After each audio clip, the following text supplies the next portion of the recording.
नमस्कार मित्रांनो, आजच्या भागामध्ये आता इकडं जे सत्या आणि मंजू असतात तर आता ते बाहेर उभा राहतात. तर सगळेजण उभा असतात तेवढ्या सत्या मंजूला बाकीचे पोरं येतात तिथे पतंग उडवायचं सत्या द्या आम्हाला असं म्हणतात. तर आता लगेच सत्या म्हणतो की हो चल पतंग उडवूयात. हिला कशाला आणलंय मुलीला?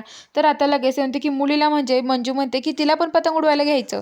तर आता लगेच सत्या म्हणतो की नाही, मुलींना कुठं जमत असतं का पतंग उडवायला? अहो मुलांना कसा पतंग वर जातो, मुलांना पतंग उडवता येतं तसं मुलींना नाही येत उडवता.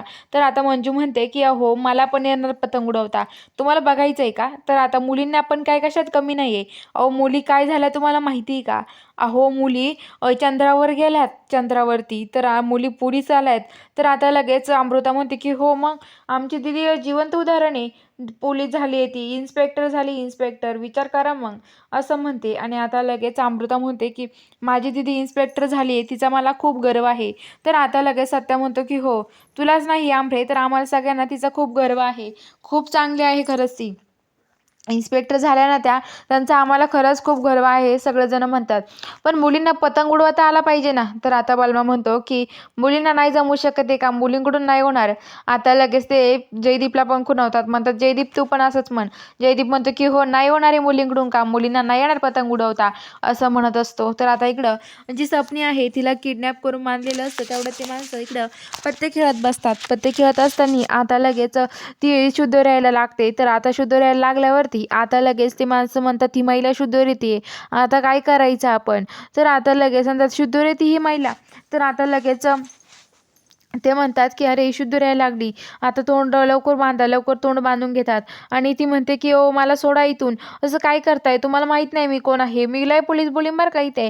आणि हे बघा माझी सासूबाई काय माहित नाही तुम्हाला, खूप डेंजर येते, तुम्हाला सोडणार नाही एकेकाला, मला सोडा लवकर, मला का बांधून ठेवलंय तुम्ही असं म्हणत असते. तर आता लगेच ती माणसं म्हणतात की आता काय करायचं हिचं आपण असं म्हणतात. तर आता इकडं लगेच जी मंजू आहे ती मंजू आता सत्याला त्यांना म्हणतात की बघायचं का पाईन लावायची का आमच्यासोबत, चला आपण पैंज लावूयात, कोण जिंकतं कोण नाही, उडवायचं का मग पतंग. तर आता लगेच सगळे मुलं म्हणतात मुलींकडून नाही होणार.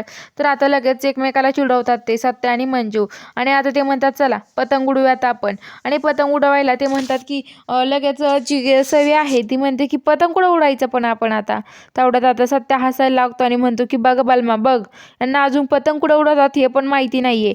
तर बलमा म्हणतो हो ना खरंच, पतंग कुठं उडवतं माहित नाही का. सत्या चष्मा लावतो आणि म्हणतो की आमच्यासोबत चला टेरेसवरती, तुम्हाला दाखवतो पतंग कुठं उडवायचा असतो. आणि टेरेसवरती त्यांना सगळ्यांना घेऊन येतो. टेरेसवरती आल्यावरती आता लगेच सगळेजण पतंग ठेवलेली असतात आणि पतंग घेऊन आता सत्या आणि मंजू एकमेकाच्या पाठीला पाठ लावतात आणि बघून लगेच म्हणतात की बघूयात आता कोण जिंकतं. आणि पतंग उडवायला लागतात. ते सगळेजण आता पतंग उडवत राहतात. मंजू जिंकते का कोण जिंकते. तेवढ्यात आता मंजूचा पतंग हा वर जातो आणि वर गेल्यामुळे आता लगेच जी मंजू आहे ती जिंकते आणि जो सत्या आहे तो हरतो. आणि आता लगेच सत्या मंजूला म्हणतो की काय वाघमारे जिंकल्या तुम्हीच पण तर आता लगेच मंजू म्हणते की हो मग सत्या नाद करतो का, तुला काय वाटलं मला काही काम जमायचं नाही, मला पतंग उडवता येणार नाही, अरे मी कशात कमी नाही आहे, मला पतंग पण उडवता येतो असं ती बोलते. तर आता लगेच सत्या म्हणतो की हो ना वाघमारे खरंच मला अभिमान आहे तुमचा. तर आता लगेच मंजू म्हणते मग अरे ह्या साताऱ्याच्या ठाण्या वाघाला बघितलं का मी कसं केलं मग ते. तर आता सगळेजण हसायला लागतात आणि आता सगळेजण पतंग उडवून खाली येतात. आणि आता ते हळदी कुंकवाला बाया बसलेले असतात, त्या म्हणतात की अजून कुणाचा पत्ता नाही ते, आम्ही जाऊ का निघून आता. तर आता चित्रकार म्हणतात की थांबा, येतच असतील सगळेजण खाली असं म्हणतात. तर बघूया आता पुढील भागात काय घडणार आहे बघायला चॅनलला सबस्क्राईब करून घ्या.